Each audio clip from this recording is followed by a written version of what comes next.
ಮೇಲ್ಮನೆ ಅಂದರೆ ಕೌನ್ಸಿಲ್ನಲ್ಲಿ 3 ದಿನಗಳಿಂದ ಸತತವಾಗಿ ಭ್ರಷ್ಟಾಚಾರದಲ್ಲಿ ಸಿದ್ದರಾಮಯ್ಯನವರ ಸರ್ಕಾರದಲ್ಲಿ 187 ಕೋಟಿ ಲೂಟಿ ಮಾಡಿದ್ರು ಅಂತಕ್ಕಂಥ ಮಾನ್ಯ ನಾಗೇಂದ್ರ ಅವರನ್ನ ಆ ಕಾಲದಲ್ಲಿ ಚರ್ಚೆ ಆಗಿ ತಪ್ಪಿತಸ್ಥರು ಅಂತ ಗೊತ್ತಾದ ಮೇಲೆ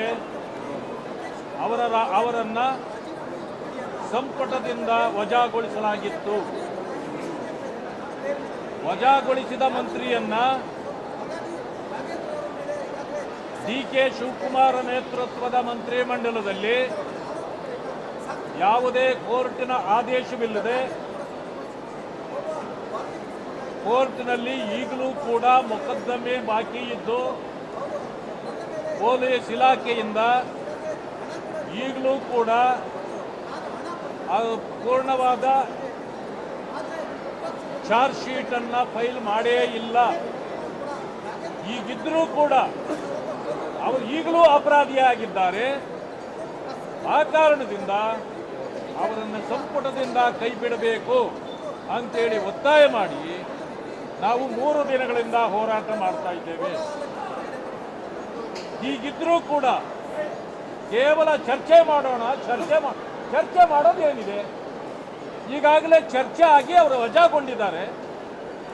ಮತ್ತೆ 187 ಕೋಟಿ ರೂಪಾಯಿ ನುಂಗಲಾಗಿದೆ ಅಂತಕ್ಕಂಥ ಮಾತನ್ನು ನಾವು ಮೊದಲೇ ಹೇಳಿದ್ದೇವೆ. ಅದು ಒಪ್ಪಿಗೆ ಆಗಿದೆ. ಫ್ಲೋರ್ ಆಫ್ ದಿ ಹೌಸಲ್ಲಿ ಅಂದಿನ ಮುಖ್ಯಮಂತ್ರಿಗಳಾದ ಸಿದ್ದರಾಮಯ್ಯನವರು 187 ಕೋಟಿ ಆಗಿಲ್ಲ, 89 ಕೋಟಿ ಲೂಟಿ ಆಗಿದೆ ಅಂತ ಒಪ್ಕೊಂಡಿದ್ದಾರೆ. ನಾವು ರಿಕವರಿ ಮಾಡ್ತೀವಿ ಅಂತ ಹೇಳಿದ್ದಾರೆ. ಈಗ ಅಲ್ಪ ಸ್ವಲ್ಪ ಹಣ ರಿಕವರಿಯೂ ಮಾಡಿದ್ದಾರೆ. ಆದರೆ ರಿಕವರಿ ಆದಮೇಲೆ ಅಲ್ಲಿಗೆ ಅವರು ತಪ್ಪಿತಸ್ಥರಲ್ವಾ? ಅವರನ್ನು ಅಲ್ಲಿಗೆ ಕೇಸ್ ಕ್ಲೋಸ್ ಆಗುತ್ತಾ? ಈಗ ಯಾರಾದರೂ ಕದ್ದ ಮಾಲು ವಾಪಸ್ ಕೊಟ್ಟರೆ ಅವರು ನಿರಪರಾಧಿ ಆಗ್ತಾರ? ಇದು ಪ್ರಶ್ನೆ ಇರ್ತಕ್ಕಂಥದ್ದು.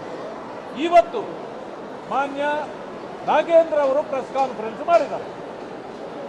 ಅವರು ಹೇಳಿದ್ದಾರೆ, ನಾನು ವಾಲ್ಮೀಕಿ ಸಮುದಾಯದವನಾದ್ದರಿಂದ ನಾನು ದಲಿತನನ್ನೋ ಕಾರಣಕ್ಕೆ ನಮ್ಮನ್ನ ಟಾರ್ಗೆಟ್ ಮಾಡಲಾಗ್ತಾ ಇದೆ ಅಂತ ಹೇಳಿದ್ದಾರೆ. ಮಾನ್ಯ ಮುಖ್ಯಮಂತ್ರಿಗಳಿಗಾಗಲಿ ನಾಗೇಂದ್ರ ಅವ್ರಿಗೂ ಕೂಡ ನಾನು ಕೇಳಲಿಕ್ಕೆ ಬಯಸ್ತೇನೆ, ವಾಲ್ಮೀಕಿ ಯಾರು? ವಾಲ್ಮೀಕಿ ನಿಗಮ ಯಾರ್ದು? ವಾಲ್ಮೀಕಿ ನಿಗಮದಲ್ಲಿ ನೀವೇ ವಾಲ್ಮೀಕಿ ಸಮುದಾಯದವರಾಗಿ ಆ ಜನಾಂಗಕ್ಕೆ ತಲುಪಬೇಕಾದ ಹಣ ಲೂಟಿ ಮಾಡಿ ನೀವೇ ನುಂಗಿದ ಮೇಲೆ ನಿಮ್ಮನ್ನ ಟಾರ್ಗೆಟ್ ಹೇಗೆ ಮಾಡಲಿಕ್ಕಾಗತ್ತೆ? ತಪ್ಪು ಮಾಡಿದವರು ನೀವಾದ್ಮೇಲೆ ಈಗ ಕದ್ದ ಮಾಲು ವಾಪಸ್ಸೂ ಬರ್ತಾ ಇದೆ ಅಂತ ಇಟ್ಕೊಳ್ಳಿ. ಅಂದಮೇಲೆ ಆ ಜನಾಂಗಕ್ಕೆ ಅನ್ಯಾಯ ಆಗಿದ್ದಕ್ಕೆ ನ್ಯಾಯ ಕೊಡಿಸಿ ಅಂತ ಕೇಳ್ತಾರೆ ಹೊರತು ನಿಮಗೆ ನಿಮ್ಮದೇ ಸಮುದಾಯ ಹಣ ನುಂಗಿದರೆ ನಿಮಗೇನು ಸನ್ಮಾನ ಮಾಡ್ತಾರ? ಇದು ನೀವು ಆ ಸಮುದಾಯಕ್ಕೆ ಮಾಡಿದ ಅನ್ಯಾಯ ಅಲ್ವಾ? ಇದು ಹಣ ಕದ್ದರೆ ನಾವು ಜಾತಿಯನ್ನು ಮುಂದೆ ಇಟ್ಕೊಳ್ಬಾರ್ದು. ಕದ್ದು ನಾವು ನಮ್ಮ ಜನಾಂಗಕ್ಕೆ ಅನ್ಯಾಯ ಮಾಡಿದ್ದೇವೆ. ಆ ಕಾರಣದಿಂದ ಅವರು ಇವತ್ತು ಯೋಚನೆ ಮಾಡಬೇಕಾಗಿತ್ತು, ನಾನು ಮಾಡಿದ ಅನ್ಯಾಯಕ್ಕೆ ನಾನು ಇನ್ನೊಬ್ಬರ ಹೇಳೋವರೆಗೆ ಕಾಯೋದಿಲ್ಲ, ನನಗೆ ಅಂಥ ಮಂತ್ರಿಗಿರಿ ಬೇಕಾಗಿಲ್ಲ, ಇನ್ನೊಬ್ಬರಿಂದ ಚೀಮಾರಿ ಹಾಕಿಸ್ಕೊಳ್ಳೋ ಅಂತ ಅವಶ್ಯಕತೆ ನನಗಿಲ್ಲ. ಆದ್ದರಿಂದ ನಾನು ಮಂತ್ರಿಗಿರಿಗೆ ರಾಜೀನಾಮೆ ಕೊಡ್ತೇನೆ ಅಂತೇಳಿ ಅವರೇ ಕೊಡಬೇಕಾಗಿತ್ತು. ಆದರೆ ಅದನ್ನು ಬಿಟ್ಟು ನಾನು ದಲಿತ ಅಂದಮೇಲೆ ದಲಿತರ ಹಣ ನುಂಗಲಿಕ್ಕೆ ನಿಮ್ಗೇನು ಪರ್ಮಿಷನ್ ಕೊಟ್ಟಿದ್ದಾರ? ಇದೇನು ಕಾನ್ಸ್ಟಿಟ್ಯೂಷನಲ್ಲಿ ಇದೆಯಾ? ದಲಿತರ ಹಣ ದಲಿತರು ಮಾತ್ರ ನುಂಗಬಹುದು ಅಂತಿದೆಯಾ? ಈ ರೀತಿ ನೀವು ಅಪಾದಿತರಾಗಿದ್ದೀರಿ. ನಿಮ್ಮ ಮೇಲೆ ಈಗಲೂ ಕೇಸ್ ಇದೆ. ಯಾವುದೇ ಕೋರ್ಟು ನಿಮಗೆ ಆದೇಶ ಕೊಟ್ಟಿಲ್ಲ.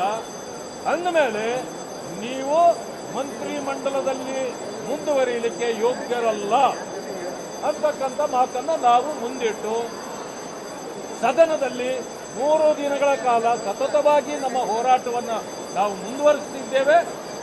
ಈಗಲೂ ಕೂಡ ಮುಂದುವರಿಸ್ತೇವೆ ಅಂತಕ್ಕಂಥ ಮಾತನ್ನು ಹೇಳಲಿಕ್ಕೆ ಬಯಸ್ತೇನೆ. ಎರಡನೇ ವಿಚಾರ, ಮಾನ್ಯ ಸಭಾಪತಿಗಳ ನಮ್ಮಲ್ಲಿ ಸಭಾಪತಿಗಳು ಆವೇಶಕ್ಕೆ ಬಿದ್ದು ನೀವೇನೋ ಮಾಡೋದು ಸರಿಯಲ್ಲ, ಚರ್ಚೆಗೆ ಬನ್ನಿ ಅಂದ್ರೆ ಏನ್ ಚರ್ಚೆಗೆ ಬರೋದು?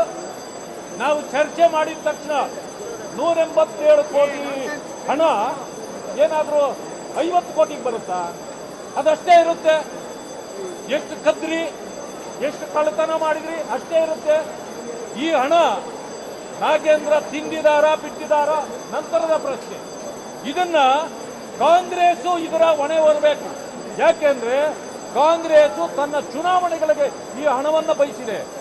ಕಾಂಗ್ರೆಸ್ ಇವತ್ತು ನಾನು ಹೇಳಲಿಕ್ಕೆ ಬಯಸ್ತೇನೆ, ಎಷ್ಟು ನಾಗೇಂದ್ರ ಭ್ರಷ್ಟರು ಅದಕ್ಕಿಂತ ಕಾಂಗ್ರೆಸ್ ಹೆಚ್ಚು ಭ್ರಷ್ಟ. ಈ ಭ್ರಷ್ಟಾಚಾರಕ್ಕೆ ಇವತ್ತು ಕುಮ್ಮಕ್ಕು ಕೊಡ್ತಾ ಇರೋದು ಕೂಡ ಕಾಂಗ್ರೆಸ್ ಪಕ್ಷ. ಅವರು ದುಡ್ಡು ಹೊಡೆದು ಅವರ ಜೋಬಿಗೆ ಇಟ್ಟಿದ್ದರಿಂದ ಈಗ ಇವರನ್ನ ರಕ್ಷಣೆ ಮಾಡಲಿಕ್ಕೆ ಅವರು ಬಂದಿದ್ದಾರೆ.